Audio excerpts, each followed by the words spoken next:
जो प्रिज्म के बारे में हम लोग पढ़ रहे थे, तो प्रिज्म के संयोग के बारे में आज पढ़ेंगे कि प्रिज्म के संयोग, दो प्रिज्म का इस प्रकार जोड़ा जाए कि उससे जब प्रकाश किरण गुजरे तो उसका वर्ण विक्षेपण ना हो सके।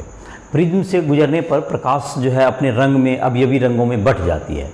यह घटना प्रिज्म का वर्ण विक्षेपण कहलाती है। तो वर्ण विक्षेपण जो होता है प्रिज्म से क्यों होता है, ऐसा प्रश्न अक्सर पूछा जाता है परीक्षा में। जब प्रकाश किरण प्रिज्म से गुजरती है तो उसके लिए अलग अलग रंग के प्रकाश का जो तरंगदैर्ध्य है, जो प्रकाश का तरंगदैर्ध्य अलग अलग रंग के लिए अलग अलग होता है। तो किसी माध्यम से गुजरने पर वह जो तरंगदैर्ध्य अलग अलग होने के कारण हर एक रंग के प्रकाश का वेग उसमें अलग हो जाता है और इसके परिणामस्वरूप विचलन कोण भी क्या होता है, उसका चेंज हो जाता है। विचलन कोण जब चेंज हो जाएगा तो सब अलग अलग दिशा में उत्सर्जित होते हैं और इस प्रकार से प्रकाश अपने अवयवी रंगों में टूट जाता है। लेकिन यह जो तुमको प्रिज्म के द्वारा क्या किया गया, दो प्रिज्म को अगर इस प्रकार से संयोग किया जाए कि एक किरण जितना प्रिज्म को जिस कोण से तोड़ता है और उसको उल्टा रखा जाए, दोनों प्रिज्म को एक दूसरे के उल्टा रखा जाए, तो ऐसा संयोग कि ये तुमको जैसे कि ये अगर श्वेत प्रकाश जा रहा है तो मान लेते हैं कि 7 रंगों में बटेगा, तो उसमें से 3 रंग हम दिखा रहे हैं, ये 3 रंग में ये टूट गया। और यहाँ पर क्या किया, यह जो प्रिज्म है फिर इधर मुड़ेगा, यह अपने आधार की ओर मुड़ता है, तो यह जैसे मुड़ेगा तो ये तुमको तीनों जो किरण है ये तुमको एक स्थान पर पुनः आ जाए, तो यह घटना यह जुट करके एक रे के रूप में बाहर निकल जाएगा। और सबसे अधिक विचलन किसका होता है तुमको, जिसका कि तरंगदैर्ध्य के विपरीत चलता है। तरंगदैर्ध्य जिसका ज़्यादा होगा उसका विचलन कम होता था। लाल रंग का विचलन सबसे कम और बैगनी रंग का विचलन सबसे अधिक होता है। बैगनी रंग का अधिक विचलन होता है। ये श्वेत प्रकाश है, श्वेत प्रकाश, और यहाँ पर भी फिर क्या मिल गया, यहाँ पर श्वेत प्रकाश मिल गया। तो यह जो संयोग है तुमको, और इसमें क्या होगा, ये तुमको लाल ऊपर होगा, ये लाल होगा ऊपर, लाल, और सबसे अधिक किसका हुआ होगा, बैगनी, और ये होगा तुमको पीला। अगर 7 कलर, बाकी 4 कलर इसके बीच में आएगा, और ये कलर फिर यहाँ पर से श्वेत प्रकाश हो गया। तो प्रिज्म का ऐसा संयोग, प्रिज्म का संयोग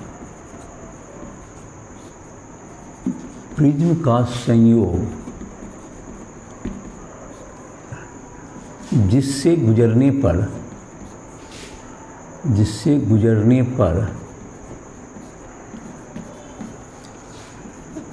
प्रकाश का वर्ण विक्षेपण ना हो सके, वर्ण विक्षेपण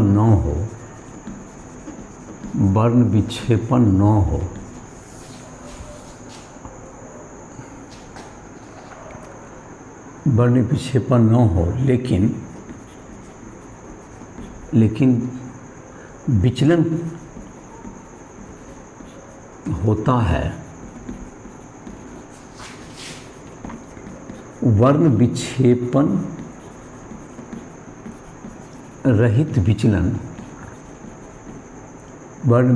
रहित विचलन संयोग कहलाता है। वर्ण विक्षेपण रहित विचलन संयोग कहलाता है। इसको हम लोग कहेंगे वर्ण विक्षेपण रहित विचलन संयोग कहलाता है। तो ये हुआ, इसे अवर्णक संयोग भी कह सकते हैं, इसे अवर्णक संयोग भी कहते हैं, इसे अवर्णक संयोग भी कहते हैं। इसका अवर्णक संयोग है, इसमें कोई रंग नहीं टूटा, इसलिए ये अवर्णक संयोग कहलाएगा। तो ये अवर्णक संयोग कहलाएगा। तो प्रिज्म के प्रथम प्रिज्म का अपवर्तक कोण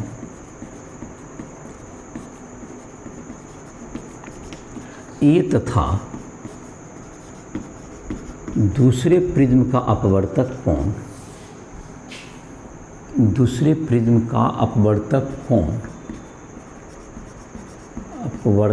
कोण ए डैश है।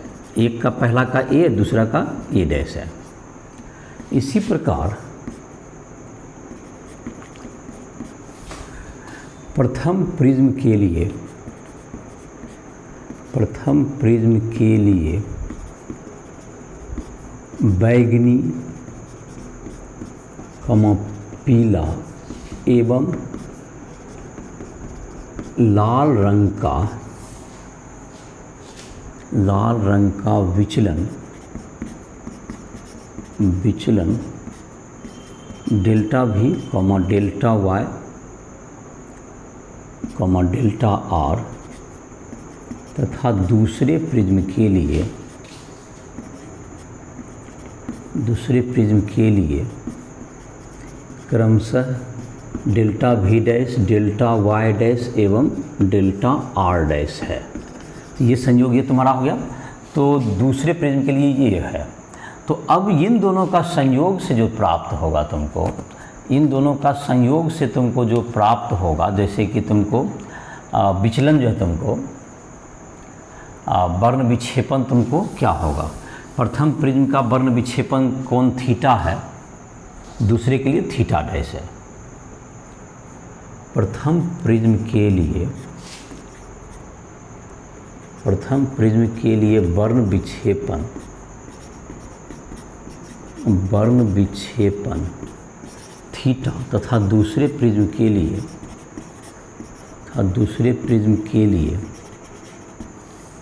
थीटा डैश है। तो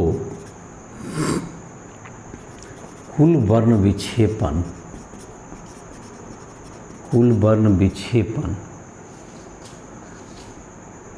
बराबर थीटा प्लस थीटा डैश। तो थीटा प्लस थीटा डैश, और ये क्या होगा, थीटा का मान क्या होता है, delta V minus delta R Guna A, एक पहला प्रिज्म के लिए, और दूसरा प्रिज्म के लिए हो गया delta V dash minus delta R dash into A dash. कुल वर्ण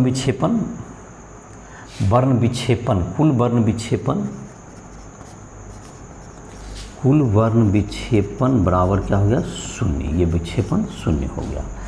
तो this implies delta V minus delta R into A plus delta V dash minus delta R dash into A dash बराबर 0।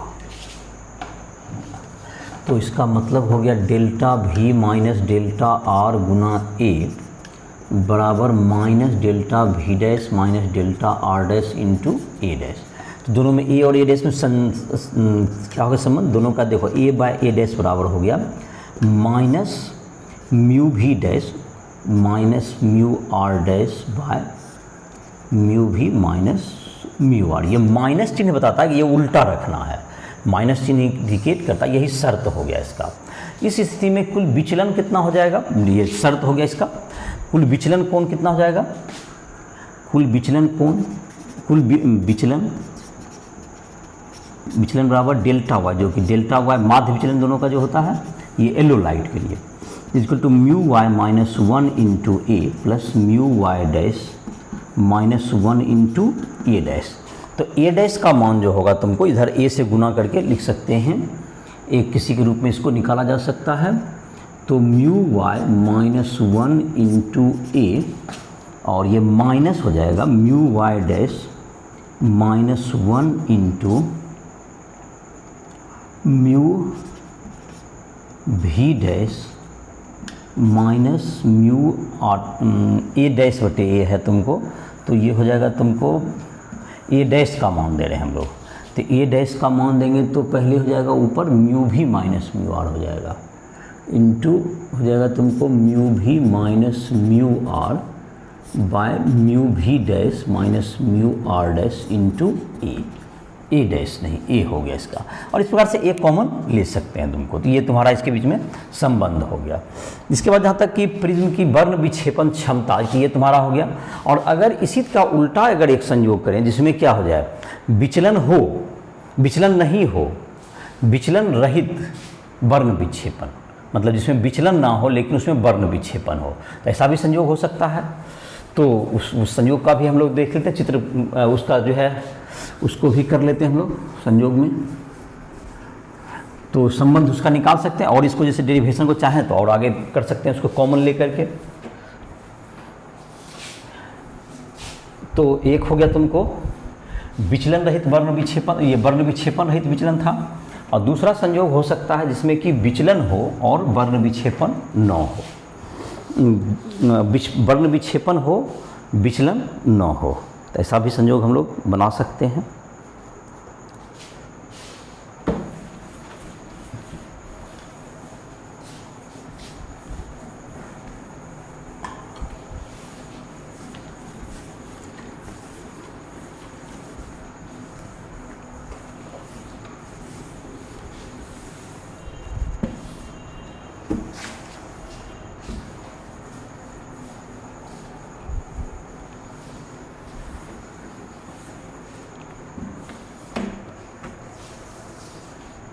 चलिए, तो अगला है तुमको विचलन रहित वर्ण विक्षेपण,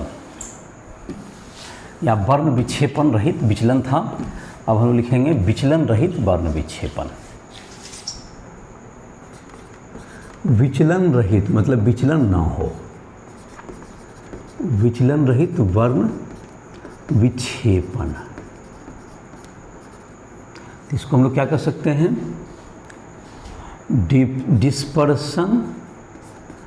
डिस्पर्सन विदाउट डेविएशन,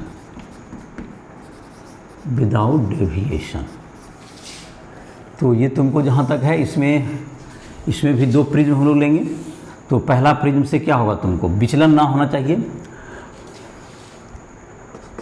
प्रिज्मों का संयोग, प्रिज्मों के संयोग के द्वारा विचलन रहित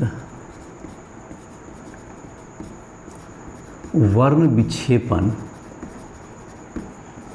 प्राप्त किया जा सकता है।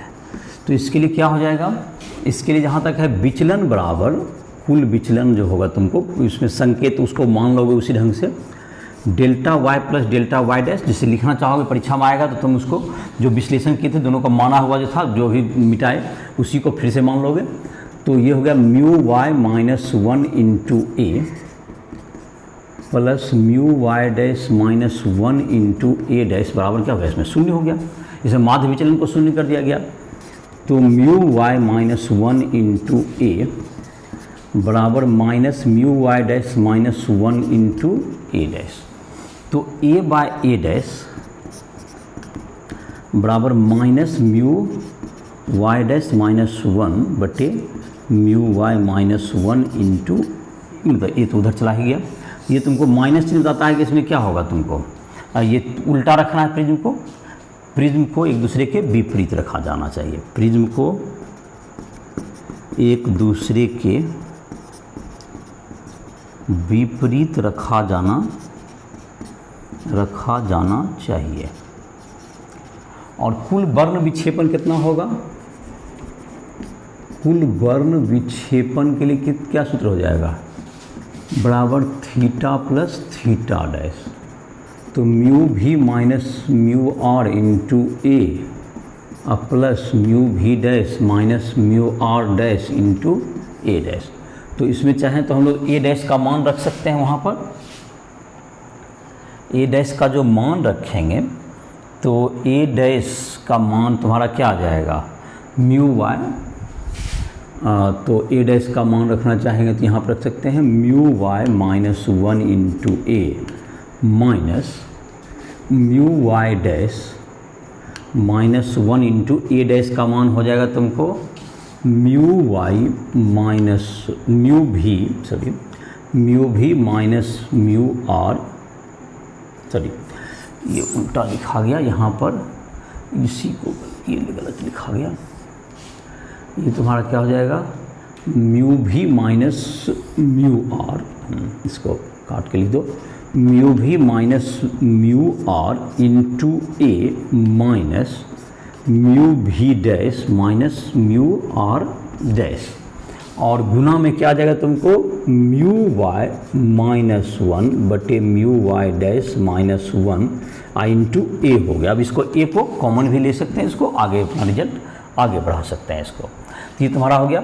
इसके बाद है तुमको जो टॉपिक है जिसको हम लोग कह सकते हैं कि इसके बाद का जो टॉपिक है जिसमें हम लोग पढ़ लेते हैं, एक तो परिभाषा थोड़ा सा देख लेते हैं, उसके बाद जो प्रकृति में जो तुमको कुछ वर्ण विक्षेपण की घटनाएँ होती है तो उसके बारे में हम लोग देख लेते हैं। एक वर्ण विक्षेपण क्षमता एक प्रिज्म का डिफाइन होता है एक पद, तो वह कुल विचलन कोण बटे कुल विचलन, मतलब कि वर्ण विक्षेपण बटे विचलन, यह क्या कहलाती है? वर्ण विक्षेपण क्षमता कहलाएगी। किसी प्रिज्म का वर्ण विक्षेपण क्षमता क्या कहलाएगा? किसी प्रिज्म का वर्ण विक्षेपण क्षमता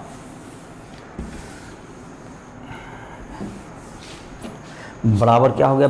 प्रिज्म के द्वारा उत्पन्न वर्ण विक्षेपण बटे विचलन कोण के मान को उस प्रिज्म की वर्ण विक्षेपण क्षमता कहते हैं। तो लिख लेते हैं डिस्पर्सिव पावर, वर्ण विक्षेपण क्षमता।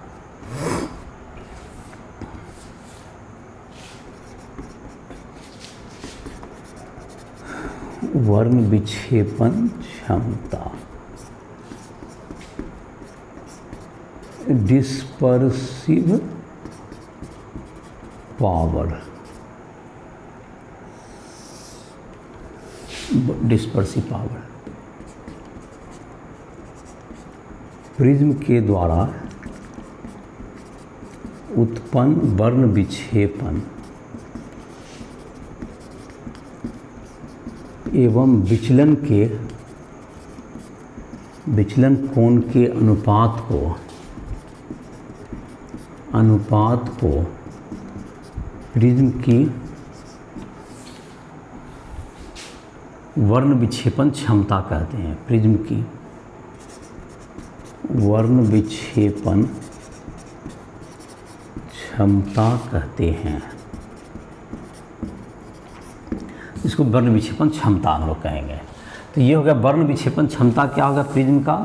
ये तुमको हो गया किसके बराबर? वर्ण विक्षेपण क्षमता का मान हो गया ओमेगा बराबर, वर्ण विक्षेपण क्षमता का संकेत हो गया ओमेगा बराबर थीटा बटे डेल्टा वाई, माध्य विचलन को ही लिखते हैं। तो ओमेगा जो है वर्ण विक्षेपण क्षमता, वर्ण विक्षेपण क्षमता ओमेगा बराबर, तो ये थीटा का तो फार्मूला याद हो गया होगा, क्या हो गया तुम्हारा? Mu V minus mu R into A बटे विचलन जो माध्य विचलन जिसको भी कहते हैं mu Y minus one into A. तो ओमेगा बराबर हो गया mu V minus mu R by mu Y minus one. तो ये तुमको वर्ण विक्षेपण क्षमता कहलाती है। अब हम लोग पढ़ते हैं प्रकृति में जो तुमको वर्ण विक्षेपण की घटनाएं होती है, जिसमें कि तुमको प्रकृति में तुमको वर्ण विक्षेपण की जो घटना होती है इसमें इंद्रधनुष का बनना, चाहे तुम देखोगे कि जो आकाश का नीला दिखाई पड़ना, या तुमको सुबह या शाम को प्रकाश जो है तुमको जैसे कि लाल दिखाई पड़ता है जो सूर्य, ये सब घटनाएं जो है तुमको प्रकृति में होने वाले वर्ण विक्षेपण के कुछ उदाहरण है। प्रकृति में वर्ण विक्षेपण, तो प्रकृति में वर्ण विक्षेपण में जैसे कि इंद्रधनुष बनता है, तुमको रेनबो जिसको कहते हैं हम लोग इंग्लिश में, और तुमको एक घटना है जिससे कि आकाश तुमको नीला दिखाई पड़ता है, चाहे सूर्य सुबह या शाम को लाल दिखाई पड़ता है। ये सब जो घटनाएं हैं प्रकृति में होने वाले वर्ण विक्षेपण की घटनाएं हैं। तो आकाश का नीला दिखाई पड़ना या सूर्य को सुबह या शाम में लाल दिखाई पड़ना, ये सब एक घटना है प्रकाश का, जिसको हम लोग प्रकाश का प्रकीर्णन कहते हैं, स्कैटरिंग ऑफ लाइट जिसको इंग्लिश में कहेंगे, उसके द्वारा उत्पन्न होती है। और इंद्रधनुष जो बनता है, इंद्रधनुष में तुमको पूर्णांतरिक परावर्तन से जुड़ी हुई घटना है, पूर्णांतरिक परावर्तन और अपवर्तन से मिलके बनता है तुमको इंद्रधनुष। प्रकृति में वर्ण विक्षेपण, वर्ण विक्षेपण रंग का टूटना, ये दो तरह के हेडिंग से इसको पढ़ सकते हैं। पहला नंबर तो क्या इंद्रधनुष, इंद्रधनुष, और दूसरा में पढ़ेंगे प्रकाश का प्रकीर्णन, रेनबो, इंद्रधनुष। इंद्रधनुष वर्षा की बूंद के द्वारा, वर्षा की बूंद के द्वारा सूर्य के प्रकाश के, सूर्य के श्वेत प्रकाश के अपवर्तन तथा पूर्ण आंतरिक परावर्तन, पूर्ण आंतरिक परावर्तन से जुड़ी घटना है, पूर्णांतरिक परावर्तन से जुड़ी घटना है। तो इसमें तुमको जुड़ी घटना है, इसमें सूर्य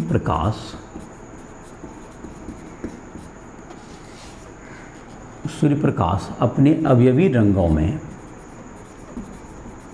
अवयवी रंगों में बट जाती है, बट जाती है, बट जाती है।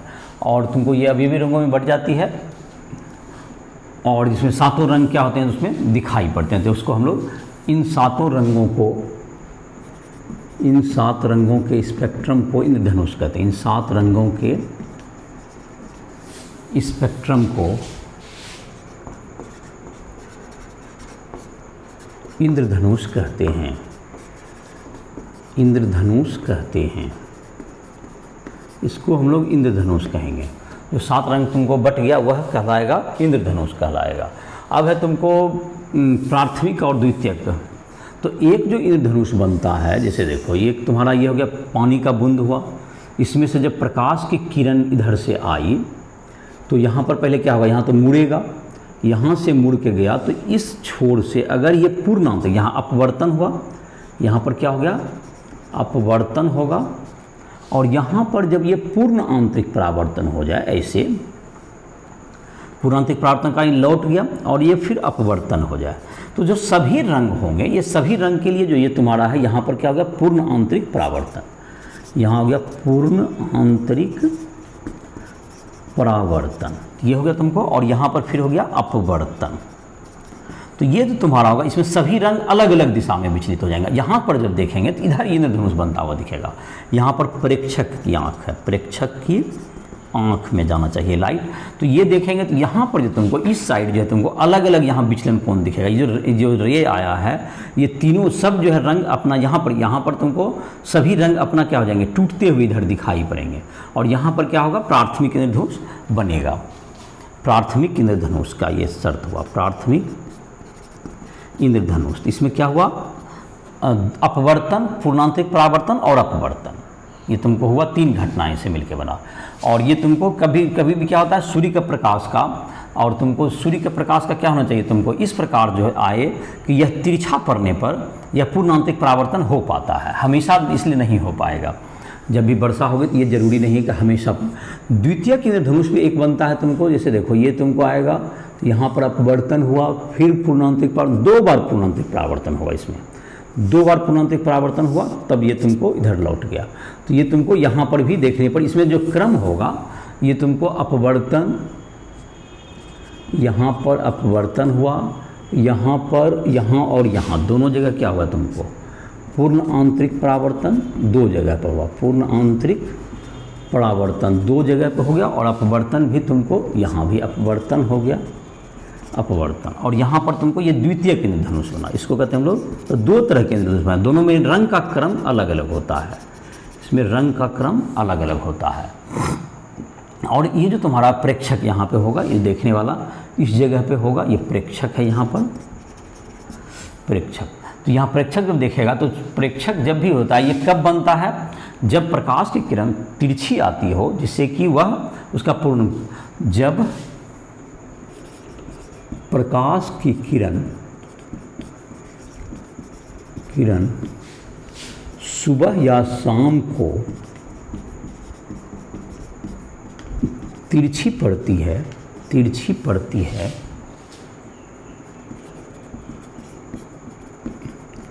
तो उसके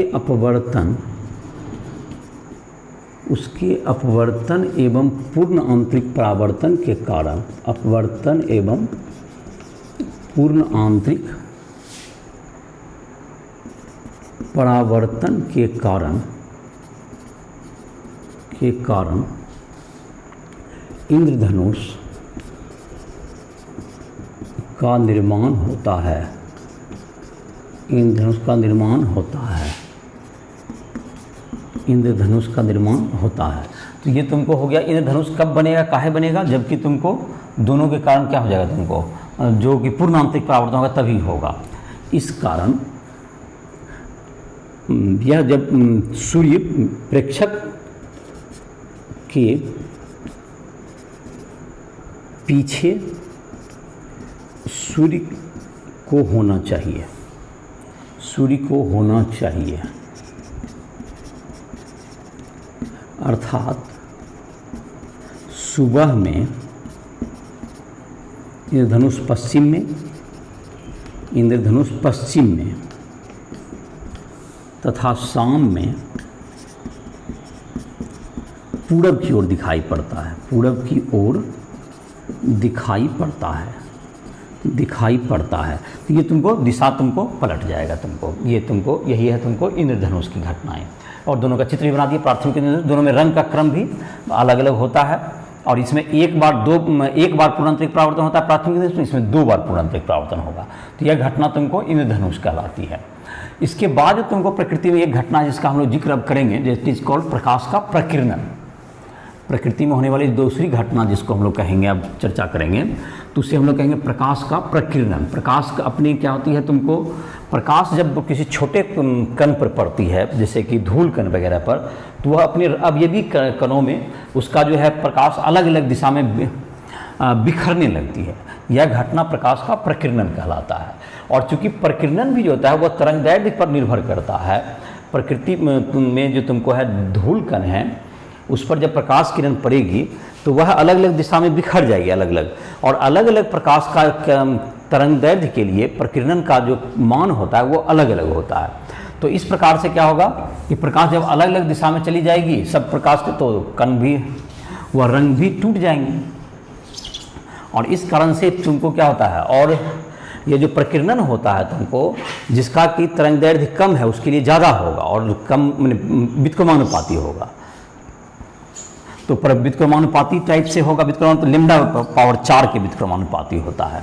तो दूसरा नंबर जो प्राकृतिक घटना में है जिसको हम लोग कहेंगे स्कैटरिंग ऑफ लाइट। नंबर 2 प्रकाश का प्रकीर्णन।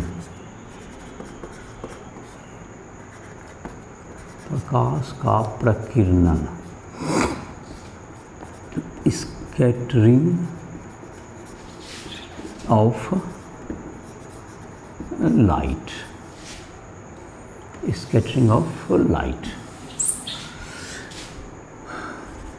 जब प्रकाश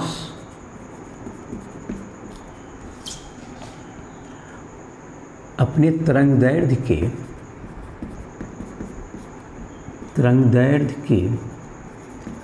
क्रम के छोटे कणों पर पड़ती है, छोटे कणों पर पड़ती है, तो सभी दिशाओं में बिखर जाती है। यह घटना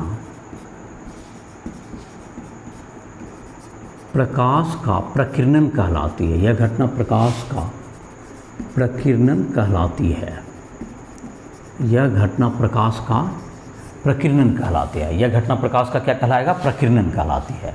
जब रंग में टूट जाएगा यह घटना प्रकाश का प्रकीर्णन कहलाएगा। प्रकाश का प्रकीर्णन, प्रकाश का प्रकीर्णन तरंगदैर्घ्य के चतुर्थ घात के के समानुपाती होती है, समानुपाती होती है, समानुपाती होती है। तो मतलब प्रकीर्णन के व्युत्क्रमानुपाती होती है, के व्युत्क्रमानुपाती होती है, के व्युत्क्रमानुपाती, के व्युत्क्रमानुपाती, व्युत्क्रमानुपाती होती है। तो प्रकीर्णन समानुपाती 1/λ/4। लेमडा किसका ज़्यादा होता है? लाल का लेमडा जो है तुमको लाल का ज़्यादा होता है बैगनी से, और बैगनी का सबसे कम होता है। लाल का लेमडा ज़्यादा होता है, अर्थात लाल कण का प्रकीर्णन सबसे कम, अतः लाल रंग का प्रकीर्णन सबसे कम तथा बैगनी रंग का प्रकीर्णन सर्वाधिक होता है, सर्वाधिक होता है। तो यही कारण से, इसी कारण से तुमको क्या होता है, बैगनी रंग, बैगनी या नीला रंग जो है तुमको आकाश क्यों दिखाई पड़ता है? तो बैगनी या नीला रंग तुमको इसी लाल बैगनी नीला रंग लिख लेते हैं, नीला रंग के अधिक आँख को दृष्टिगत होने के कारण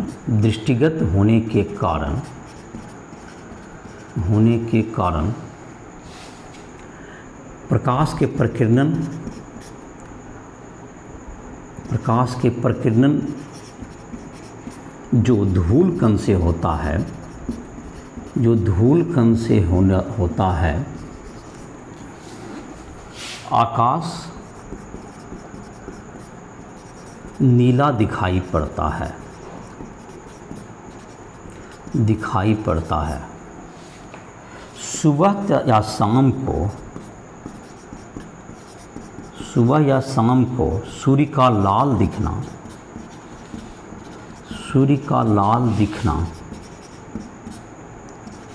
प्रकीर्णन से जुड़ी घटना है। वायुमंडल में सुबह या शाम को प्रकाश किरण अधिक दूरी तय करती है,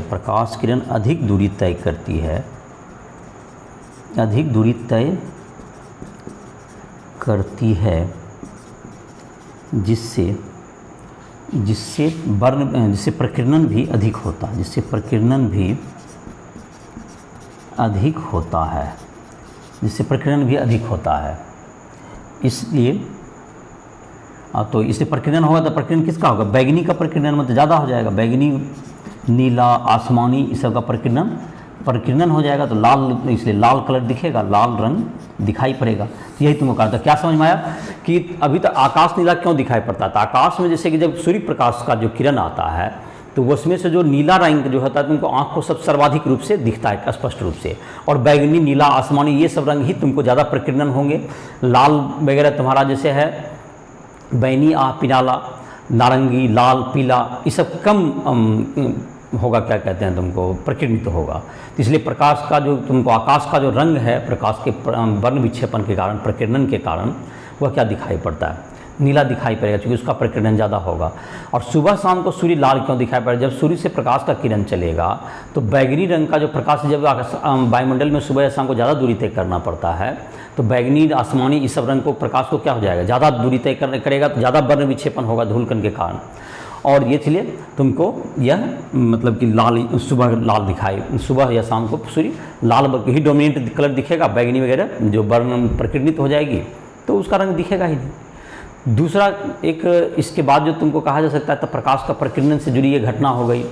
अब अगला जो हम लोग कह सकते हैं इससे जुड़ी घटना, जैसे कि तुम देखते हो कि बरसात के बाद हम लोग देखें तो प्रकाश की किरण क्या दिखाई पड़ती है? प्रकाश किरण ज़्यादा वाइटनेस रहता है, क्योंकि धूल कण जब अगर सेटल कर जाएंगे तो प्रकीर्णन भी क्या हो जाएगा, घट जाता है। तो उस समय जो सूर्य का प्रकाश किरण तुमको, और दोपहर के समय ज़्यादा उजला क्यों दिखाई पड़ता है, क्योंकि प्रकाश को कम दूरी तय करना पड़ता है वायुमंडल में, तो उसका प्रकीर्णन भी कम होगा, और सुबह शाम को ज़्यादा दूरी तय करना पड़ेगा तो तुमको लालिमा रहेगा उसमें। और तुमको सुबह दोपहर को अगर देखें तो दोपहर को क्या हो जाएगा, तुमको जो गर्मी के दिन में कम, खास करके वायुमंडल में सन नज़दीक होता है तो वायुमंडल में कम दूरी तय करेगा तो प्रकीर्णन भी कम होगा, तो वाइटनेस बढ़ता जाएगा। और खास करके जब वर्षा होगी, धूल कण सेटल हो जाएंगे तो और उसका प्रकीर्णन कम होगा, तो और उजलापन आ जाएगा सूर्य का प्रकाश का। तो ये तुमको सूर्य के प्रकाश मतलब 7 रंग से बने हुए हैं। इन सबों के वर्ण विक्षेपण के कारण, प्रकीर्णन के कारण तुमको आकाश का नीला दिखाई पड़ना, सुबह या शाम को लाल दिखाई पड़ना, या इन बरसात के बाद जो है तुमको सुबह या शाम को जब तिरछा प्रकाश, सूर्य की प्रकाश किरण पड़े तो इंद्रधनुष का बनना, ये सब प्रकृति में वर्ण विक्षेपण के उदाहरण हैं। तो ये तुमको आज प्रिज्म से जुड़ी हुई सारी जो बातें हैं उसका ये समापन हो गया। हम लोग अगले क्लास में आँख के बारे में पढ़ेंगे। आँख में तुमको किस प्रकार से कौन कौन से दृष्टि दोष हैं, जैसे तुमको सुना होगा, तुमको मतलब तुम्हारा कहते हैं निकट दृष्टि दोष, दूर दृष्टि दोष, तो इन सबों के बारे में उसका कैसे, उसको किस लेंस से ठीक किया जाएगा ये भी हम लोग देखेंगे। उसके बाद आने वाले क्लास में हम लोग सूक्ष्मदर्शी और दूरदर्शी दूरबीन के बारे में पढ़ाई करेंगे। तो जो स्टूडेंट को कोई भी तुमको राइटफुल ऐप को प्ले स्टोर से डाउनलोड करके हमारे संस्थान के साथ जुड़ सकते हो। राइटफुल ऐप को प्ले स्टोर से डाउनलोड करो, उसमें जो भी तुमको है हर क्लास के लिए, तुमको क्लास 11, 12 के ये तुमको बोर्ड के लिए तुमको हिंदी और अंग्रेजी दोनों मीडियम में तुमको नोट्स उपलब्ध हैं। वहाँ पर तुमको सारे दोनों के हिंदी और अंग्रेजी मीडियम में पूरे वीडियो लेक्चर मिल जाएंगे। और तुमको इसके अलावा तुमको कोई भी स्टूडेंट चाहे तो किसी भी प्रॉब्लम में दिक्कत हो रहा है, फिजिक्स, केमिस्ट्री, मैथ में कि कोई क्वेश्चन नहीं बन रहा हो, या तुमको कोई पोर्शन समझ में नहीं आ रहा है कुछ पोर्शन, तो इंजीनियरिंग, मेडिकल, इन सबों की तैयारी के लिए भी तुम्हें अगर दिक्कत हो रही है तो इसके लिए तुम हमसे पर्सनली भी व्हाट्सएप या ईमेल से हमसे संपर्क कर सकते हो, या फ़ोन के द्वारा। और जो भी तुम्हें चाहिए, पर्सनल भी गाइड के लिए टाइम चाहिए तो वह भी तुम्हें मिल सकता है, या डाउट क्लास के लिए भी तुम उस ऐप के द्वारा हमसे हमारे क्लास से जुड़ सकते हो। डाउट क्लास, लाइव क्लासेस भी उसमें है सुविधा। तो इसी के साथ इस लेक्चर को हम लोग समाप्त कर रहे हैं।